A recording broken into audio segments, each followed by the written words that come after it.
Hello and welcome to Games for Boosting Your Student Talk Time by UNI-Prep. Games are a really essential part of an ESL classroom, and I'm going to talk about a couple of them that are really good for boosting that student talk time and keeping your students engaged and excited about the content in the course. The first thing I want to talk about is why you should boost your student talk time, because in a teacher talk time focused class, your students are not going to be as engaged and they are not going to remember as much as they will with a student talk time focused class. Think about it. If a teacher is lecturing at you for a long period of time, you're not going to remember everything. But if students have a chance to engage with the material, they are going to stay interested, excited, and will remember it next class and going further. Games are essential at the end of your classes. You want to do some lecturing, teach them some new things, and then give them a chance to use it, and especially let them use it while they're speaking to one another. When you finish your class, you always want to end with something a little bit exciting for a couple of reasons. First, it's going to keep your students engaged in the content of the class. It's like they're preparing to play this game at the end, and if they know that, they're going to stay more engaged. This is especially true for children who may be less excited just for the intrinsic motivation of learning the language, but will be excited if they know they can play against their friends. They're also going to be willing to deal with some more difficult things during the class if they know that they're going to be rewarded at the end with something fun. And finally, an entirely teacher-focused class is rough for you and it's rough for the students. Standing up in front of the class and talking the whole time is not the most exciting way to have a good class. The first game we're going to talk about that increases your STT is the board race. And this is a really cool game because it involves a lot of different things.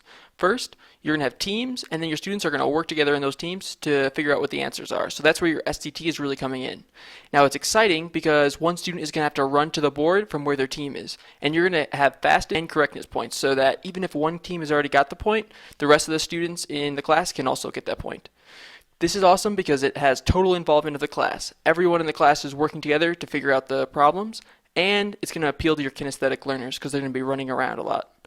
The next game we're going to talk about is Jeopardy, and this is one of my favorite games of all time because it's so versatile. Students are in groups of 3 or 4 working together on a personal whiteboard, and this lets all students work on the same question at the same time. You're also going to have your questions be timed because it's a Jeopardy game, so it should fit within that. This is cool because it has total class involvement, all of your students are working at the same time, and it's going to appeal to your tactile learners, which sometimes get left out during more lecture-based lessons. Finally, you always want to make sure you have a final Jeopardy, because that ensures that students who are losing have a chance to catch up and possibly win. So keep that in mind because you don't want students getting discouraged and giving up. The last game we're going to talk about is Two Truths and a Lie, and this is cool because you can use it with different syntaxes. So you want your students to create a truth and a lie, but whatever grammar thing you're talking about, they should be using that syntax to create their truths and lies. You're going to go around the room, ask students to read, and then you're going to call on different students to decide what are truths.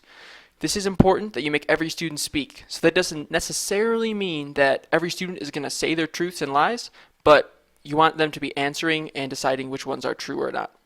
Finally, this game is awesome at the beginning of a class because you can build some rapport with your students. You are also going to be participating in this game, so the students will get to know a little bit about you and make them open up a little bit more in the class. So that's all we have for today. I hope you enjoyed this and come back for more.